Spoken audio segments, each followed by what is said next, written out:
बिस्मिल्लाहिर्रहमानिर्रहीम। अस्सलाम वालेकुम। आप देख रहे हैं program news watch Islamabad studio से और मैं हूं जावेद इकबाल। इस प्रोग्राम में हम बात करते हैं दिन भर के अहम वाक़यात और दिन भर की अहम खबरों पर तज्ज़ियात शामिल करते हैं।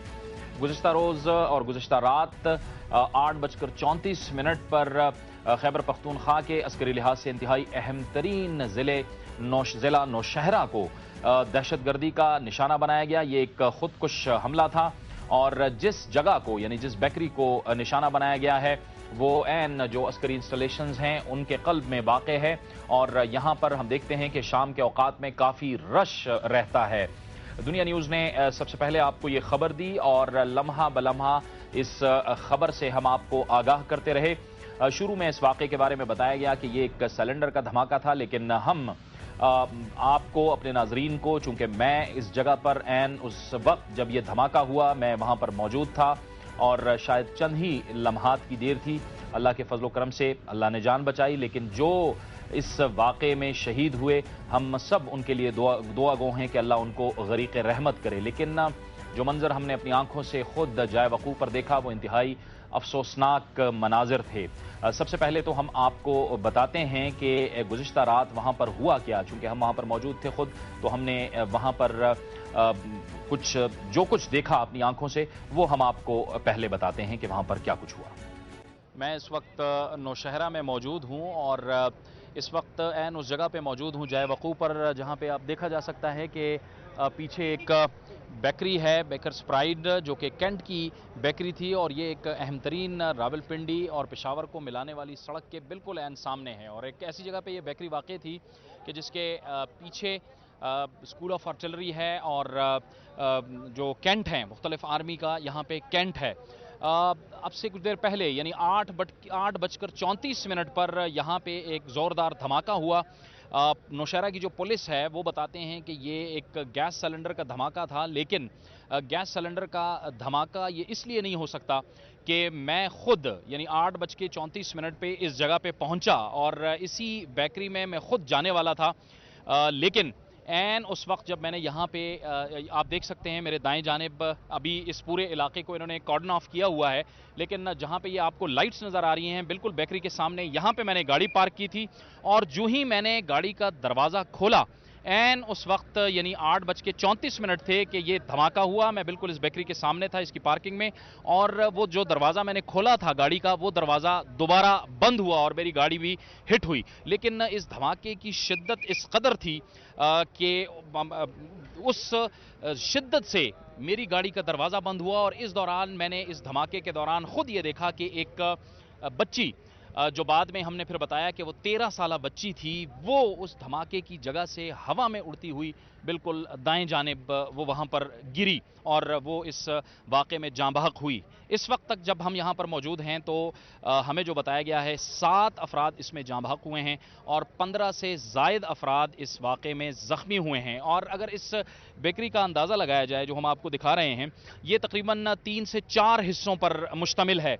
एक हिस्से में यहाँ पे बारबेक्यू फूड बनता था, दूसरे हिस्से में यहाँ पे बच्चों और ख़वातीन के जो कपड़े थे वो बिकते थे। इसके साथ जो तीसरा पोर्शन था वो बेकरी का पोर्शन था और चौथा जो पोर्शन था वो यहाँ पे एक जनरल स्टोर का पोर्शन था। इस वक्त भी आप देख सकते हैं कि पूरे इलाके को कॉर्डन ऑफ किया गया है। इसमें जो अहम तरीन बात है कि जब ये धमाका हुआ तो फौरी तौर पर यहाँ पे आग भड़क उठी और हम ये देखते रहे। बदकिस्मती की बात cantonment board Nowshera, municipal committee Nowshera, इसमें आप अंदाज़ा कर सकते हैं कि इतनी बड़ी नालायकी कि यहाँ पर म्यूनसिपल कमेटी की फायर टेंडर यहाँ पे पहुंची, फायर ब्रिगेड की गाड़ी पहुंची। तकरीबन 19 मिनट तक वो उसके पाइप को उसके एहलकार सीधा करते रहे और आखिर में पता चला कि उसमें पानी ही मौजूद नहीं है। उसके फौरी बाद हमने देखा कि पाक फौज की एक फायर ब्रिगेड की गाड़ी यहाँ पे पहुंची और तकरीबन इस दौरान 20-25 मिनट गुजर चुके थे इस धमाके को और उन्होंने फौरी तौर पर यहाँ पे जो पाक फौज के एहलकार थे उन्होंने यहाँ पे आग बुझाने का सिलसिला शुरू किया और उस आग के बाद भी फिर इस बेकरी के अंदर से जो कुछ बच्चियां या बच्चे मौजूद थे या फिर कुछ लोग मौजूद हैं, उनकी डेड बॉडीज़ को निकाला गया, खुसूसी तौर पर ख़वातीन को, क्योंकि उमूमी तौर पर इस बेकरी में शाम के वक्त बड़ा रश होता है और यहाँ पे हम देखते हैं कि नौशहरा के आसपास के इलाकों के और ख़ासकर खुद नौशहरा के लोग भी यहाँ से आके अपनी रोज़मर्रा के इस्तेमाल की जो चीज़ें हैं वो यहाँ से लेकर जाते हैं। इस धमाके के फौरन बाद इस पूरे इलाके को कॉर्डन ऑफ कर लिया गया, पुलिस और सिक्योरिटी फोर्सेस के एहलकार यहाँ पे पहुंचे और जाहिर है कि मीडिया को भी इस वक्त एक खास हद तक आगे जाने की इजाज़त है, उससे आगे बिल्कुल नहीं जाया जा सकता। इससे पहले भी हमने देखा कि नौशहरा में सिक्योरिटी हाई अलर्ट की गई थी और यहाँ पे थ्रेट था। इससे पहले भी यहाँ पे बहुत से ऐसे वाक़यात हुए, यहाँ से कुछ दूर कबल वतड़ों में इससे पहले भी एक पुल को तबाह करने की कोशिश की। इससे तकरीबन 10 किलोमीटर के फासले पर रशकई इंटरचेंज में भी यहाँ पे हमने देखा कि कुछ रोज़ पहले एक धमाका हुआ जिससे पुल को शदीद नुकसान पहुंचा। लेकिन ये जो जगह थी ये इसलिए भी अहम तरीन जगह थी कि चूंकि ये एक अस्करी नौयत का इलाका है और इसके बिल्कुल इस बेकरी के पीछे पाक फौज की जो इंस्टॉलेशन है वो वाक़ हैं, लिहाजा इसलिए इस जगह पे पहले भी यहाँ पे सिक्योरिटी का तो मुनासिब इंतज़ाम किया जाता था। लेकिन जाहिर है कि यहाँ आने जाने वाले जितने भी लोग होते थे, इस बेकरी के अंदर जाने वाले या यहाँ से ख़रीदारी करने वाले, उनके लिए कोई ख़ास इंतज़ाम नहीं था सिक्योरिटी का। हम देखते थे कि यहाँ पे कुछ स्कैनर्स होते थे लोगों के पास और वो चेक भी करते थे, लेकिन हमने गुज़िश्ता दिनों देखा कि वो उसमें ज़रा सुस्ती आई और ज़्यादातर लोगों को सिक्योरिटी के हवाले से चेक नहीं किया जाता था। आज हमने देखा कि नौशहरा की जो पुलिस है वो तो ये कहती है कि ये एक गैस सिलेंडर का धमाका था, लेकिन गैस सिलेंडर का धमाका उसकी नौयत, उस धमाके की नौयत ऐसी नहीं हो सकती। इस वक्त तक यानी शाहिद अदनान भी हमारे साथ मौजूद हैं, क्योंकि हम खुद भी यहाँ पे मौजूद थे और उस वक्त अदनान भी यहाँ पर मौजूद थे। हम उनसे भी बात करते हैं कि उन्होंने क्या देखा। जी अदनान। जावेद भाई, जैसा कि आपको पता है कि आप भी मेरे सामने से गुजरे, मैंने आपको सलाम किया, लेकिन शायद आप बेकरी की तरफ देख रहे थे और तकरीबन 8:35 पे, क्योंकि मैं नमाज़ के लिए जाना चाह रहा था, घड़ी को मैंने देखा तो 8:35-34 के दरमियान ये आपने ब्लास्ट देखा और मैं फ़ौरन आपकी तरफ लपका, क्योंकि जैसा कि आप नौशहरा के हैं तो मैंने एकदम देखा कि आप गाड़ी लेकर मेरी ही तरफ आ रहे थे, यानी साइड पर होना चाह रहे थे। फिर उसके बाद आपने भी जैसे देखा और मैंने भी देखा कि एक बहुत बड़ा एक आग का शोला हुआ और लोगों की चीखों पुकार। बेसिकली ये एक पब्लिक स्पॉट है, आर्मी का एक पब्लिक स्पॉट है। शुरू से हम इधर आते हैं इवनिंग टाइम पे और आजकल छुट्टी के दिन आपने देखा हो कि वीकेंड्स या एतवार के दिन अक्सर लोग फैमिलीज़ के साथ आते हैं अपना और बच्चों के साथ। इधर गारमेंट्स की एक दुकान थी जिसमें अक्सर फैमिलीज़ कपड़े वगैरह बच्चों के परचेज़ करती हैं। साथ ही एक कॉस्मेटिक्स का एक बहुत बड़ा सेटअप है और साथ ही इधर बारबेक्यू है। जो कॉस्मेटिक की दुकान है उसमें फैमिलीज़ काफ़ी खड़ी हुई थी, उसमें हमारे एक दो मोहल्लेदार हैं, अभी भी वो एक CMH में मौत की कशमकश में है। और जैसे कि जावेद भाई, आपने और मैंने अपनी आंखों से ये देखा कि लोगों की चीखों पुकार थी। जिस तरह हमने ऑन द स्पॉट देखा 5 बॉडीज़, तो हमारे डेड बॉडीज़ जो है ऑन द स्पॉट हमारे सामने लेके गए। उसके बाद TMO की गाड़ी आई जिसमें पंपिंग का कोई मसला था, जिस पे आप भी एंग्री हुए और मैं भी ज़्यादा गुस्सा हुआ कि यार ये क्या हाल है। और वही जबकि हमारे ज़हूर चाचा भी हमारे साथ थे और ऑन द स्पॉट ही बड़े लोग इकट्ठे हो गए, जिसमें हमने ये देखा कि तकरीबन 4 बॉडीज़ उनके बाद निकाली और 2 को जलते आपने खुद देखा अपनी आंखों से, और जिसमें हमने इस्तग़फ़ार भी निकाला कि ये हमारे नौशहरा का हाल है, क्योंकि इससे पहले भी वतड़ों पर वो हुआ। तो कोई भी जगह इस वक्त दहशतगर्दी से महफूज नहीं है जावेद भाई। पाकिस्तान का कोई ऐसा कोना नहीं है, चाहे वो नौशहरा के, लेकिन ये एक आर्मी का सेक्टर था, तो लिहाजा हम ये देख रहे थे कि ऑन द स्पॉट हमने जो चीज़ें देखी वो बयान करने से कासिर है। ठीक है, बहुत शुक्रिया अदनान। यहाँ पे यानी शाहिद थे, ये ख़ुद भी एक सहाफ़ी भी हैं, मकामी सहाफ़ी हैं, ये ख़ुद भी यहाँ पे मौजूद थे और ऐन उस वक्त के जब ये धमाका हुआ तो ये मेरी तरफ आए और मैंने देखा कि यहाँ पे ज़ख्मी जिस हाल में पड़े थे वो यकीनी तौर पर उस कैफियत को बयान करना तो इस वक्त हमारे बस में नहीं है और हम उसको बयान नहीं कर सकते। लेकिन 15 से ज़ायद इसमें ज़ख्मी हुए हैं अब तक की इत्तलाआत के मुताबिक। और इस वक्त भी आप देख सकते हैं कि बेकरी के अंदर तमाम का तमाम अब बेकरी को कॉर्डन ऑफ कर दिया गया है और वहाँ पे अब सिक्योरिटी फोर्सेस और कानून नाफिज करने वाले इदारों के लोग मौजूद हैं। लेकिन इसमें सबसे बड़ी जो बदकिस्मती की बात जो हमने खुद अपनी आंखों से देखी वो ये थी कि म्यूनसिपल कमेटी की फायर ब्रिगेड की गाड़ी यहाँ पे आई, 19 मिनट तक, 20 मिनट तक हम उसके एक एक मिनट का हिसाब करते रहे। वो यहाँ पे खड़ी रही, उसके एहलकार उसके पाइप सीधे करते रहे, पाइप सीधा करते रहे, लेकिन एन आखिर में पता चला कि उसमें पानी ही नहीं है। यानी हमारे सिविलियन इदारों का ये हाल हो चुका है। इससे पहले भी हमने देखा कि सैलाब, जब नौशहरा के अंदर सैलाब आया था तो जो नौशहरा के जो सिविल इदारे थे उनकी इंतहाई कमज़ोर और नाक़िस हिकमत अमली थी। लेकिन आज हमने अपनी आंखों से इस म्यूनिसिपल कमेटी की गाड़ी को देखा कि उसमें पानी तक नहीं था। और एन उस वक्त यानी 19 मिनट गुजरने के बाद जब पता चला कि सिविलियन इदारों की जो गाड़ियां हैं उनका ये हाल है, तो पाक फौज की गाड़ी यहां पे पहुंची और पाक फौज के जो जवान थे, जो एहलकार थे, उन्होंने बड़ी हिम्मत करके, बड़ी बहादुरी के साथ वो फौरी तौर पर उन्होंने यहाँ पे पानी फेंकना शुरू किया और यहाँ पे आग बुझाई। और मैं आपको ये बता सकता हूँ कि 5 से 7 मिनट के अंदर वो आग बुझा दी गई थी। लेकिन इस दौरान हमने ये भी देखा कि कई जख्मी उस बारबेक्यू वाली जगह पे जहाँ पे होते हैं वहाँ पे पड़े रहे, और वो उनकी कोशिश ये थी कि उनको निकाला जाए, लेकिन उनकी जो जख्मों की ताब वो न ला सके, वो जानवर ना हो सके और उनकी डेथ वहीं पे हो गई। फौरी तौर पर जो करीबी हॉस्पिटल है यहाँ से चंद कदम के फासले पे, वो है कंबाइंड मिलिट्री हॉस्पिटल यानी CMH नौशहरा, वहाँ पे उनको पहुँचाया गया।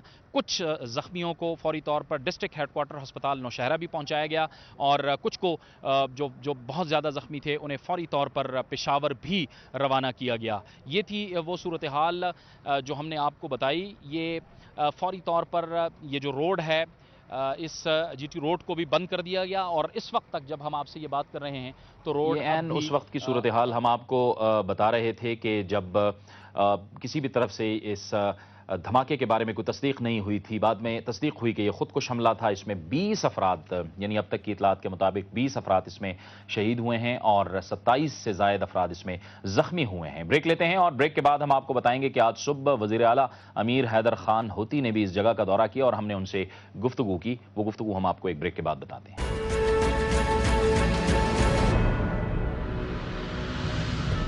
प्रोग्राम न्यूज़ वॉच में नाज़रीन एक बार फिर आपको खुशामदीद कहते हैं। आज खैबर पख्तूनख्वा के वज़ीर आला अमीर हैदर खान होती ने गुज़िश्ता रोज़ नौशहरा की बेकरी में होने वाले खुदकुश हमले की जगह का दौरा किया और हमने उनसे तफसीली गुफ्तगू की, और हमने उनसे ये बात भी की कि तहसील म्यूनिसिपल जो एडमिनिस्ट्रेशन है यानी TMA की जो फायर ब्रिगेड की गाड़ी थी उसका ये हाल था कि आखिर में उसको पता चला कि उसके पास पानी नहीं है। हमारी निशानदही पर उन्होंने फौरी तौर पर तहकीकात का भी हुक्म दिया है और जो टाउन म्यूनिसिपल ऑफिसर हैं यानी TMO उनको भी फौरी तौर पर मुअत्तल करने के अहकामात उन्होंने जारी किए। उनसे क्या गुफ्तगू हुई, आइए आपको ये गुफ्तगू दिखाते हैं। अगर आप इस जगह को देखें तो ये एक पब्लिक मुकाम है जहां पर आम लोगों का आना जाना है, और आपके इल्म में है कि नौशहरा के लोग अक्सर यहीं पर आते थे, यहीं पर अपनी शॉपिंग भी करते थे, यहाँ से सामान ख़रीदते थे। और एक ऐसी पब्लिक मुकाम जो बिल्कुल सड़क के ऊपर हो, उसको टोटली प्रोटेक्ट करना मुमकिन नहीं है। जहाँ तक आपने दावों की बात की, दावे कोई नहीं कर रहा। सिर्फ एक बात हम कह रहे हैं इस वक्त कि ये जो जंग है ये हमारी अपनी जंग है, ये पाकिस्तानी कौम की जंग है, ये पाकिस्तान की जंग है, और पूरी पाकिस्तानी कौम इस वक्त एक साथ मिलकर दहशतगर्दों का सामना भी कर रहे हैं और मुकाबला भी कर रहे हैं। सिर्फ इस हद तक हमने बात की है, बाकी ये एक जारी जंग है और जारी जंग में एक कीमत आपको अदा करनी पड़ती है। हमारे फौजी जवान हज़ारों की तादाद में शहीद हुए हैं, पुलिस के लोग शहीद हुए हैं, सिविलियंस शहीद हुए हैं आज तक, यहाँ तक कि गवर्नमेंट के हमारे अपने जो है MPs को शहीद किया गया है, मिनिस्टर्स पे हमले हुए हैं, साथ मेरे मियाँ साहब खड़े हैं, इनके एक लौते बेटे को शहीद किया गया। तो ये कीमत हम सब ने अदा की है और अदा करेंगे, लेकिन पाकिस्तान की खातिर और इस सरजमीन की खातिर हमने हालात का मुकाबला करना है, इन दहशतगर्दों का मुकाबला करना है और इस नासूर को हर कीमत पर ख़त्म करना होगा। जंग के अलावा बहुत से हल है, लेकिन बदकिस्मती से जिन लोगों के साथ हमारा वास्ता है उनके पास जंग के अलावा दूसरा ऑप्शन नहीं है। ये ऑप्शन जंग का हमारा ऑप्शन नहीं है, ये ऑप्शन उन लोगों का ऑप्शन है जो ना इंसान कहने के लायक है और ना मुसलमान कहने के लायक है, और यहाँ पर बेगुनाह लोगों को शहीद करके वो कह रहे हैं कि हम इस्लाम की खिदमत कर रहे हैं और ये कुफर के खिलाफ हमारी लड़ाई है। यहाँ पर आकर देखें ज़रा कि जो लोग शहीद हुए और जो ज़ख्मी हुए कि कौन सी यहाँ पर कुफर के खिलाफ किसी ने लड़ाई की है और कौन सी इस्लाम की खिदमत की गई है। तो जंग उनका ऑप्शन है। मैं आज भी इन तमाम तर वाक़यात के बावजूद, इतने नुकसान के बावजूद ये कहता हूं कि जो लोग भी असला रख कर राह रास्त पर आना चाहे, सर आंखों पे हम सब के दरवाजे खुले हैं, لیکن جو لوگ میرے بزرگوں کو ماریں گے، میرے بچوں کو ماریں گے، مساجد میں دھماکے کریں گے، اس طرح کی ایکٹیویٹیز کریں گے، ان کے لیے پھر ایک ہی راستہ ہے اور وہ یہی راستہ ہے جو راستہ اس وقت ہم نے اپنایا ہوا ہے. یہ میرے خیال سے اس سے زیادہ ہماری کوئی بدقسمتی نہیں ہو سکتی. پاکستان کی انٹیگریٹی اور سوورنٹی خلاف ہے یہ ڈرون اٹیکس، اور میرے خیال سے اب وہ بیان بھی کافی نہیں رہا. وہ ایک اب معمول کی بات بن گئی کہ ہم اس کی مذمت کرتے ہیں. پارلیمنٹ نے قرارداد پاس کی ہے، وہ پارلیمنٹ کی اونرشپ ہے، اور میرے خیال سے تمام تر پولیٹیکل فورسز کو سب سے پہلے گورنمنٹ کو یہ انشور کرنا پڑے گا کہ پارلیمنٹ کی جو قرارداد ہے اس پر عمل درآمد ہو. اس میں 18 کے قریب لوگ شہید ہوئے، جس میں انفارچونیٹلی ہمارے آرمی کے ایک میجر صاحب ہیں جن کے فیملی کے ممبرز شہید ہوئے. تقریباً ہی از لاسٹ ہز انٹائر فیملی.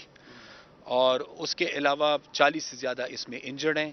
اس میں اس وقت تقریباً یہاں پر تقریباً 9 کے قریب کرکٹلی انجرڈ ہے، باقی سٹیبل ہیں. جہاں تک آپ نے بات کی کہ ابھی تک کیا شواہد ملے ہیں، تو اتنا صرف ہے جس طرح آپ کے علم میں ہے کہ سوئسائڈ بامبر تھا. انیشلی یہ ایکسپیکٹ کیا جا رہا تھا، میڈیا کی بھی رپورٹس یہ تھی، ہمارا بھی خیال یہ تھا کہ یہ شاید سلنڈر کے پھٹنے سے دھماکہ ہوا ہے اور آگ لگی ہے، لیکن سلنڈر پھٹا ہے اس خودکش حملہ آور کے بلاسٹ کرنے کے بعد، اور ایک خودکش حملہ آور ہے اور اس نے اپنے آپ کو بلاسٹ کیا اور اس کے نتیجے میں یہ ساری تباہی ہوئی. مجھے ایکچولی چونکہ رات کو اتنا کچھ ہو رہا تھا کہ اس انسیڈنٹ کے بارے میں، یہ جو ٹی ایم اے کے حوالے سے جو لیبس ہوئی ہے، مجھے اس کے بارے میں نہیں بتایا گیا، اور میں آج جب نوشہرہ پہنچا ہوں تو مجھے اس کے بارے میں ضرور بتایا گیا. یہ ایک حقیقت ہے جس طرح آپ نے بیان کیا، یہ بہت ہی بڑی غفلت ہے ان کے حوالے سے جس کو قطعاً برداشت نہیں کرنا چاہیے.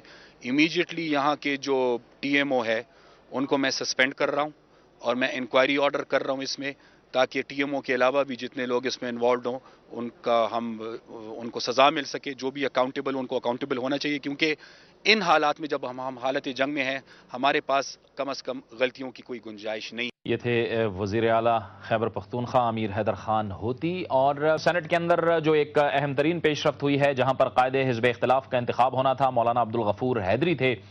جمعیت علماء اسلام فضل الرحمان گروپ کی جانب سے اور مسلم لیگ نون کے سینئر رہنما اسحاق ڈار تھے مسلم لیگ نون کی جانب سے. اس میں ایک اہم پیش رفت یہ ہوئی ہے کہ مولانا عبدالغفور حیدری کا انتخاب کیا گیا ہے سینٹ میں قائد حزب اختلاف کی حیثیت سے. چونکہ مسلم لیگ قاف اب حکومت میں شامل ہو چکی ہے، لہٰذا وسیم سجاد اب قائد حزب اختلاف نہیں رہے.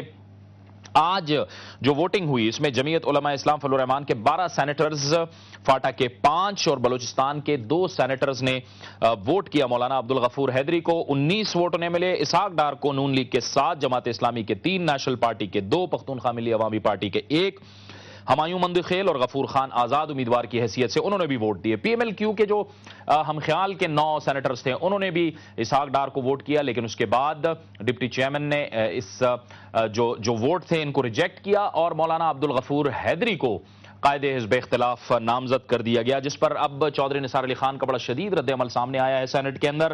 اور انہوں نے کہا ہے، ان کی جانب سے مسلم لیگ نون کی جانب سے کہا گیا ہے کہ مولانا عبدالغفور حیدری کو قائد حزب اختلاف نامزد کر کے سینٹ کے اندر یعنی پارلیمانی دہشت گردی کی گئی ہے. اسی پر ہم جواب لیں گے پیپلز پارٹی کا کیا رد عمل ہے، لیکن ایک بریک کے بعد.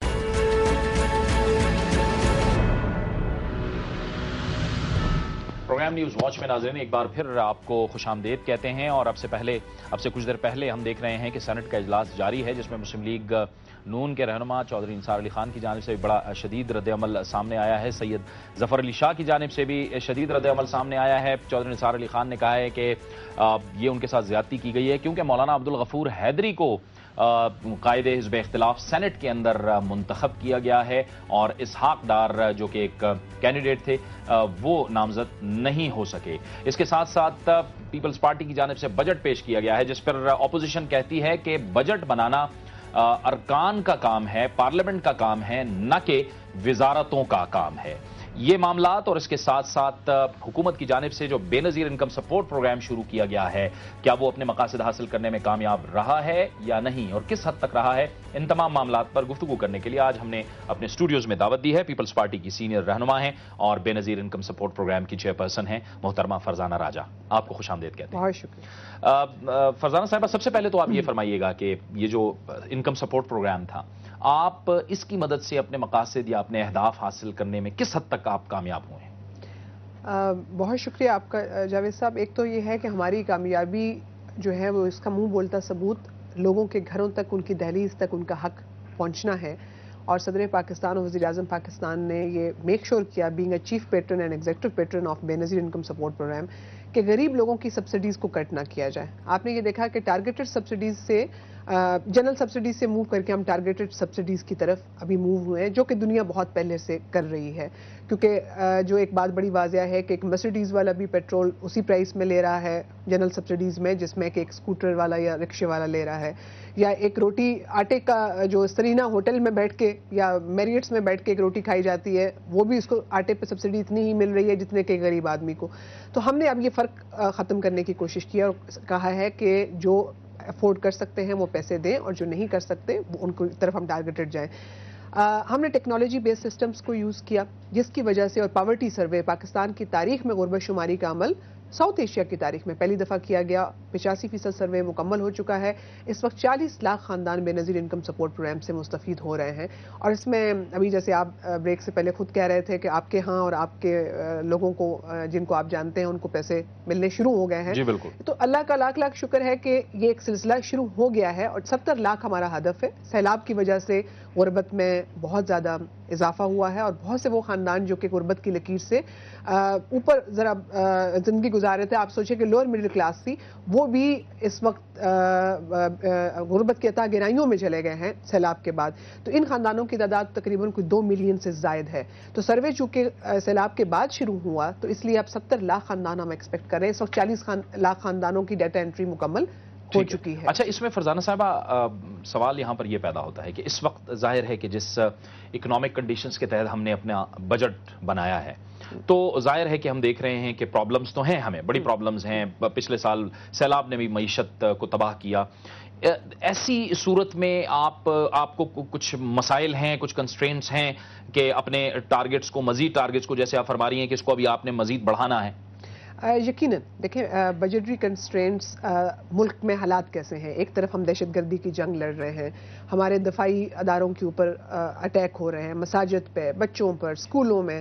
تو یہ تو ایک دہشت گردی کی جنگ ہماری اپنی جنگ کی شکل اختیار کر چکی ہے اور اس میں کوئی اب شک نہیں رہا کہ یہ جنگ ہماری ہے.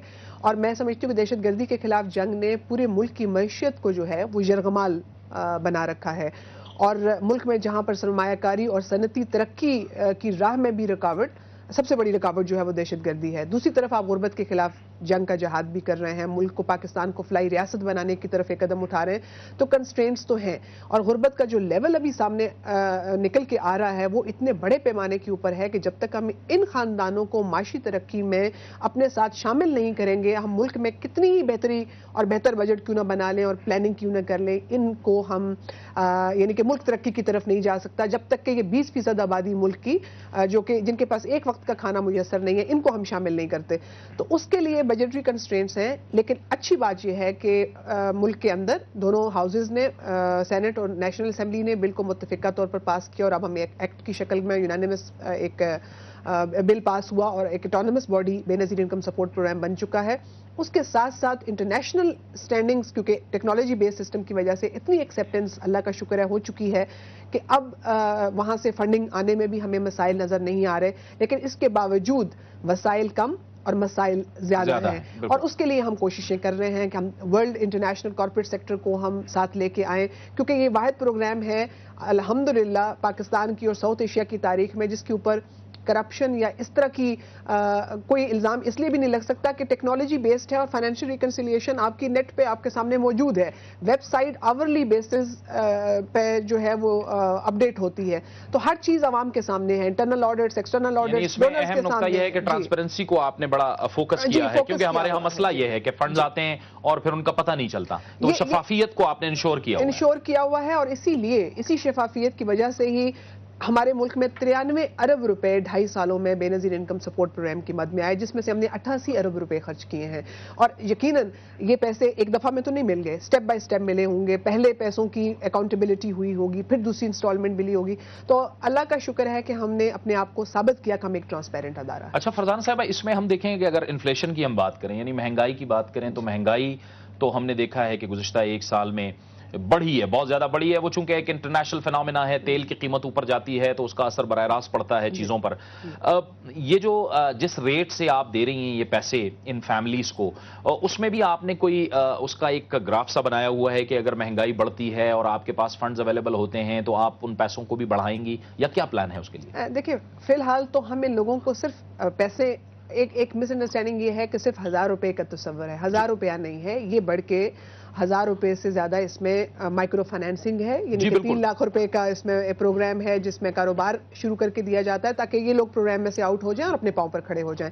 फिर उसके बाद वोकेशनल टेक्निकल ट्रेनिंग है, डिमांड ड्रिवन, ताकि इनको रोजगार मिल जाए, अपना छोटा सा अपनी दुकान खोल के कोई काम, वेल्डिंग टेक्नीशियन, आप कोई भी क्रेन ऑपरेटर, कुक, ड्राइवर, ये आप बना दें ताकि ये अपने पांव पर खड़े हो जाए, इनके पास हुनर आ जाए। क्योंकि आम आदमी के पास इतने पैसे और जराए नहीं है कि वो कहीं से जाके किसी टेक्निकल अदारे से पैसे, इतनी फीस दे के तालीम हासिल कर सके। तो ये हम इन लोगों के लिए जो काम शुरू कर रहे हैं, ये इतने बड़े काम हैं कि उनको हमेशा से गुर्बत की जो गहराइयां हैं या चक्की है उसमें से निकालने के लिए, हम एक विशेष सर्कल से निकालने के लिए अहम किरदार अदा कर रहे हैं। ये हमारे बड़े अहम प्रोग्राम में जो कैश ग्रांट्स हैं वो तो इमीडिएट रिलीफ के लिए है, क्योंकि उनकी परचेजिंग पावर कम हो गई है इंटरनेशनल और नेशनल इकोनॉमिक रिसेशन की वजह से। तो ये सारे कॉम्बिनेशंस को अगर आप मिला लें तो ये लाखों रुपए का पैकेज बनता है, सिर्फ 1000 रुपए का पैकेज नहीं है। इसलिए हमें शफाफ प्रोग्राम भी रखना पड़ रहा है ताकि इतनी बड़ी सपोर्ट दुनिया से हासिल करने के लिए हमें इतना शफाफ रखें ताकि दुनिया इसको एक रोल मॉडल, जैसे कि बैन की मून ने कहा हमारी मीटिंग में, उन्होंने कहा कि बेनजीर इनकम सपोर्ट प्रोग्राम को रोल मॉडल होना चाहिए थर्ड वर्ल्ड कंट्रीज के लिए। तो मेरे ख्याल में इस तरह के जो कमेंट्स, चाहे वो हिलरी क्लिंटन से आए, चाहे वो इंटरनेशनल डोनर्स, वर्ल्ड बैंक के प्रेसिडेंट, यूएसएआईडी, दुनिया के इदारों से आए, वो हमारे लिए, हमारी क्रेडिबिलिटी में इजाफा करते हैं और दूसरों को हमारी तरफ अट्रैक्ट करते हैं। ठीक है, इसमें कोई खवातीन, जेंडर के हवाले से कोई फोकस रखा गया है कि खुसूसी तौर पर खवातीन के लिए क्या हो सकता है, क्या माइक्रो फाइनेंस हो सकते हैं? बिल्कुल, इसमें दो बातें बड़ी अहम हैं कि ये कंडीशनल प्रोग्राम है। हमने कहा कि खवातीन जो हैं वो रेसिपिएंट होंगी, फीमेल ऑफ द फैमिली, और ये एक सबसे पहली शर्त है। और दूसरी शर्त यह है कि उनके पास शनाख्ती कार्ड होना चाहिए, यानी कि उनके पास शनाख्त तो हो कि वो पाकिस्तानी शहरी हैं। तो हम इस शनाख्त के जरिए दो मकासद हासिल कर रहे हैं, एक पावर्टी एलिवेशन यानी गुर्बत का खात्मा, और उसके साथ साथ ही औरतों की एम्पावरमेंट, इमेंसिपेशन, ताकि उनका जो माशरे में मुकाम है जो इस्लाम ने उनको दिया है वो मकाम भी हम उनको दिलवा सकें। तो अल्हम्दुलिल्लाह बहुत सी रिपोर्ट्स आई हैं, पायर्स की रिपोर्ट्स हैं, वर्ल्ड बैंक की रिपोर्ट्स हैं जो कि इन्होंने सर्वेज किए हैं, जिसका एंड रिजल्ट ये है कि खवातीन की जो घर में एक हैसियत और अहमियत है उसमें भी, माशरे में इज्जत और वकार में भी बहुत इजाफा हुआ है, और इंशाअल्लाह ताला मजीद वक्त के साथ साथ ये होता जाएगा। दूसरा, अभी आपने बिजनेस की बात की कि ये जो हम कारोबार 3 लाख रुपए का शुरू कराते हैं, इसकी सोल प्रोप्राइटर्स की मालिक सिर्फ खातून खाना है, यानी कि वो चाहे उनका बेटा कारोबार कर रहा है, प्रैक्टिकली जाके कर रहा है, या उनका शौहर कर रहे हैं या उनके भाई कर रहे हैं, लेकिन मालिक उस बिजनेस की वो है। तो ये भी आप देखिए कि एक तरह से उनको एम्पावर करने के लिए, यानी कि खुदा ना खास्ता ऐसा नहीं है कि वो 3 लाख रुपए लेके किसी ने उनको घर से निकाल दिया और कहा जी कि बस आप तो जाएं, अब आपका क्या है, शीज दी होना। ठीक है, ठीक है। मोहतरमा फरजाना राजा, सरबराह chairperson Benazir income support programme, हमारे साथ गुफ्तगू में शामिल हैं। वक्त हुआ चाहता है यहाँ पर एक ब्रेक का, कुछ इस प्रोग्राम के हवाले से और कुछ सियासी हवाले से हमारी गुफ्तगू उनके साथ जारी रहेगी, और हमें ज्वाइन करेंगे पंजाब से, यानी लाहौर से, पीपल्स पार्टी पंजाब के रुकने पंजाब असम्बली जुल्फिकार गोंदल। हम उनसे भी पूछेंगे आज पीपल्स पार्टी पार्लिमानी पार्टी का इजलास हुआ है कि वहां पर क्या कुछ हुआ, ये हम आपको बताएंगे एक ब्रेक में बाद।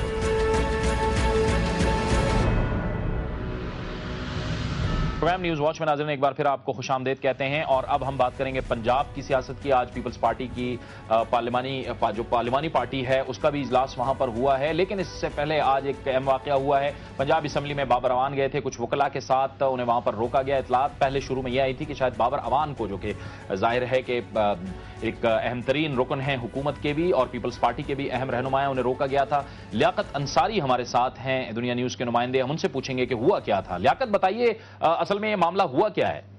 जावेद, आज बुनियादी तौर पर पीपल्स पार्टी की पंजाब असेंबली में पार्लिमानी पार्टी का इजलास था जिससे सेनेटर डॉक्टर बाबर अवान ने खिताब करना था, और कुछ पीपल्स पार्टी के कुछ रहनुमाओं ने स्पीकर राना मोहम्मद इकबाल से मुलाकात की और उन्हें इस ख्वाहिश और दरख्वास्त से आगाह किया कि पीपल्स पार्टी के कुछ रहनुमा और वकला जो हैं इस पार्लिमानी पार्टी की मीटिंग को ज्वाइन करना चाहते हैं, मगर स्पीकर की तरफ से स्ट्रेट फॉरवर्डली रिफ्यूज कर दिया गया और इजाजत देने से इनकार कर दिया गया वकला को कि वो अंदर नहीं आ सकते। स्पीकर ने अपनी इजाजत को सिर्फ इस बात तक मशरूत और महदूद रखा कि सिर्फ अरकान असम्बली इजलास में शरीक हो सकते हैं। बार वकला जो थे वो तो जमहूरी जद्दोजहद में कभी आमरीतों को सामने नहीं रुके, तो उन्होंने भी आज इस फैसले को ओबे नहीं किया, और जब वजीर कानून डॉक्टर बाबर अवान आए तो उनका इस्तकबाल करते हुए उनके साथ इजलास में शरीक हुए। ठीक है, बहुत शुक्रिया लियाकत अंसारी आपका। और लाहौर से ही हमारे साथ मौजूद हैं पीपल्स पार्टी पंजाब, जो पंजाब की पार्लिमानी पार्टी है, उसके सरबराह जुल्फिकार गोंदल। बहुत शुक्रिया जुल्फिकार गोंदल साहब, आज आपका इजलास हुआ है और आपने मुतालबा भी किया है कि वज़ीर आला बजट पेश करें। आपकी जो बजट इजलास है पंजाब के, इस हवाले से क्या हिकमत अमली है? क्या आप रोटी, आपकी जाहिर है हमने देखा कि नून ने रोटी पेश की, तो आप क्या रोटी, तंदूर और लोटे पेश करेंगे? देखें, ये जो आज का इजलास हुआ है, इस बैकड्रॉप में था जो नेशनल असम्बली में PMLN के उन लोगों ने किया जो रोलेक्स की घड़ी बांधते हैं, फ्रांस से सूट मंगवाते हैं और जर्मनी, इटली से उनके जूते आते हैं, तो उन्होंने रोटी पेश की। इस बैकड्रॉप में बहुत सी बातें हो रही थी कि पीपल्स पार्टी जो कि सिर्फ पंजाब में अपोजिशन में है अपना बदला लेगी।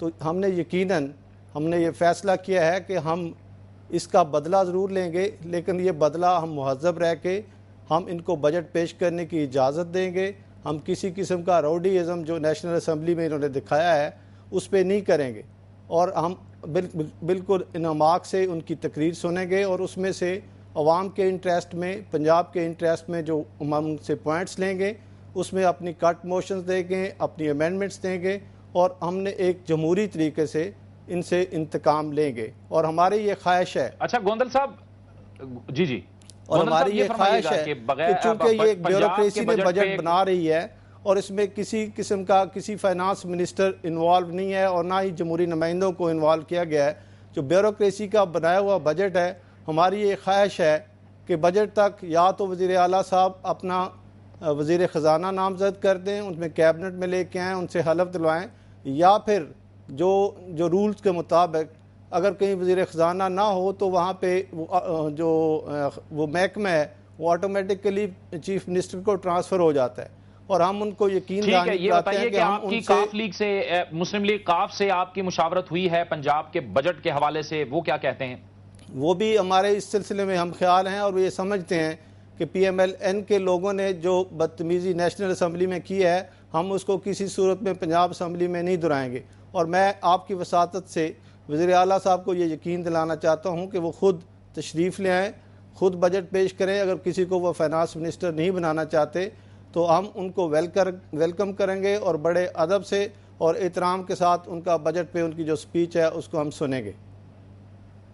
ठीक है जुल्फिकार गोंदल साहब, आप हमारे साथ मौजूद रहिए, लेकिन हम अपनी गुफ्तगू को एक बार फिर फरजाना राजा साहिबा के साथ सिलसिला शुरू करते हैं। फरजाना राजा साहिबा, नून ने बड़ा रद्द अमल दिखाया है कौमी असम्बली के अंदर, हमने देखा है, और जैसे कि ये जो पार्लिमानी पार्टी का आपके पंजाब का इजलास हुआ है, उन्होंने कहा है कि जी हम इनको बड़ा मुहज़्ज़ब जवाब देंगे।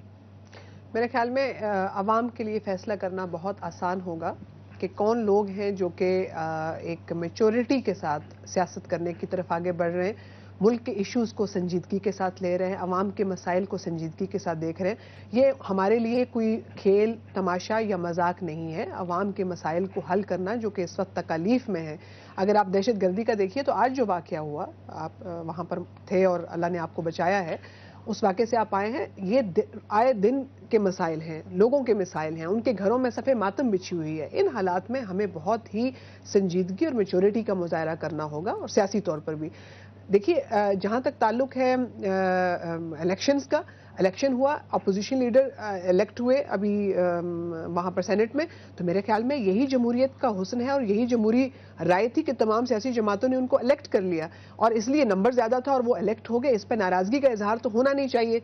इसी तरह से पाकिस्तान पीपल्स पार्टी ने इंतकाम की सियासत को दफना दिया है और लोटा करेसी की सियासत को दफना कर दिया है। हमने तो हमेशा से उसके खिलाफ जंग की है। और तीसरी चीज़ है कि जो हॉर्स ट्रेडिंग का एक बाजार गर्म होता था, उस सियासत को हमेशा के लिए हमने खैराबाद कहा कि पार्लियामेंट इसको खैराबाद कह दे, इस सियासत को यानी होना चाहिए। ये आपने अभी एक जिक्र किया दहशतगर्दी का, जाहिर है कि दहशतगर्दी के वाकयात भी होते हैं। मैं उसको लाता हूं आपके इस प्रोग्राम की जानिब, जो बेनज़ीर इनकम सपोर्ट प्रोग्राम है, कि इस हवाले से यानी जो टेररिज्म के विक्टिम्स हैं, जो दहशतगर्दी के शिकार लोग हैं, उनके लिए भी आपके पास कुछ है, اور کچھ پروگرام ہیں ان کے حوالے سے بھی؟ جی، جو لوگ بھی آئی ڈی پیز جو کہ آپ کو پتا ہے کہ دہشت گردی کے خلاف آپریشن اور ایکشن کی وجہ سے موو کر کے آئے تھے، چاہے وہ سوات کے ہوں، مالاکنڈ کے علاقوں کے، یا پھر باجوڑ کے، محمد ایجنسی کے، ان سب کو بھی بے نظیر انکم سپورٹ پروگرام سے پوری طرح سے فائدہ دیا گیا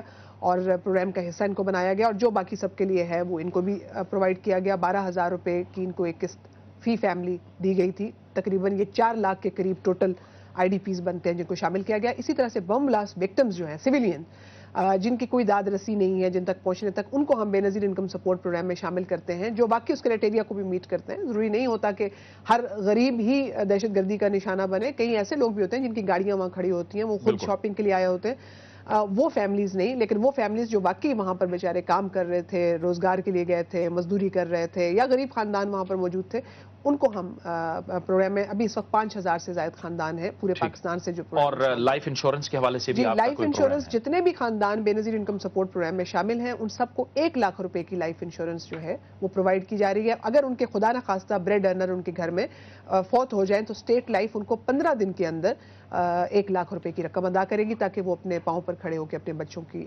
منصوبہ بندی ان کے لیے بہتر پلاننگ کر سکیں۔ اچھا، اس میں وہی ایک نقطہ آخری نقطہ میں چاہوں گا کہ آپ بتا دیں کہ ہمارے پروگرام شروع تو اچھے طریقے سے ہوتے ہیں، اس وقت آپ نے ٹرانسپیرنسی کا بھی اہتمام کیا ہوا ہے، شفافیت، پروگرام کی شفافیت، تاکہ ہر بندے تک اس کا حق پہنچے، اس کو کنٹینیو کرنا ہے۔ کس طرح سے آپ نے میکینزم بنایا ہے کہ ہر صورت اس میں شفافیت آخری وقت تک موجود رہے؟ اس میں سب سے خوبصورت بات یہ ہے کہ میں بطور ہیڈ آف دی پروگرام اور بطور منسٹر بھی میرے پاس کوئی ڈسکریشن نہیں ہے کسی ایک خاندان کو بھی پروگرام میں شامل کرنے کے۔ پریزیڈنٹ اور پرائم منسٹر چیف پیٹرن اور ایگزیکٹو پیٹرن ہے پروگرام کے، وہ ایک فیملی کو، ڈیزرونگ فیملی بھی ہو، اس کو پروگرام میں رجسٹر انٹر نہیں کر سکتے۔ They have to come through the procedure, جو پروسیجر ہے۔ تو یہی دیکھیے کہ ہر منسٹری کے اندر ایک ڈسکریشن ہوتی ہے، ہم نے ڈسکریشنری پاورز ختم کر دیے ہیں، اس لیے کیے ہیں تاکہ یہ نظام شفاف رہے۔ آج ہم اگر شفاف نظام چھوڑ کے جائیں گے تو آنے والوں کے لیے بھی مجبوری ہوگی کہ اس شفاف نظام کی وہ فالو اس کا کریں اور اس کو اسی حساب سے چلائیں، ورنہ پھر جو سٹیک ہولڈرز ہیں، چاہے وہ عوام ہے پاکستان کے یا پھر انٹرنیشنل ڈونرز ہیں، وہ پھر اس پروگرام کو سپورٹ نہیں کریں گے، اور کوئی بھی سیاسی اور عوامی جمہوری حکومت 4 کروڑ لوگوں کو ناراض کرنے کا تصور بھی نہیں کر سکتی۔ بہت بہت شکریہ، بہت بہت شکریہ محترمہ فرزانہ راجہ صاحبہ، آپ تشریف لائیں، بے نظیر انکم سپورٹ کی سربراہ، پروگرام کی سربراہ۔ ان کا کہنا تھا کہ وہ خود بھی کسی بھی ایک خاندان کو رجسٹر نہیں کر سکتی کیونکہ انہیں ایک باقاعدہ پروسیجر کے تھرو آنا ہوتا ہے۔ بہت شکریہ ذوالفقار گوندل صاحب، آپ نے ہمیں لاہور سے جوائن کیا۔ یہ تھا ہمارا آج کا پروگرام نیوز واچ سے جاوید اقبال کو اجازت دیجیے، اللہ حافظ۔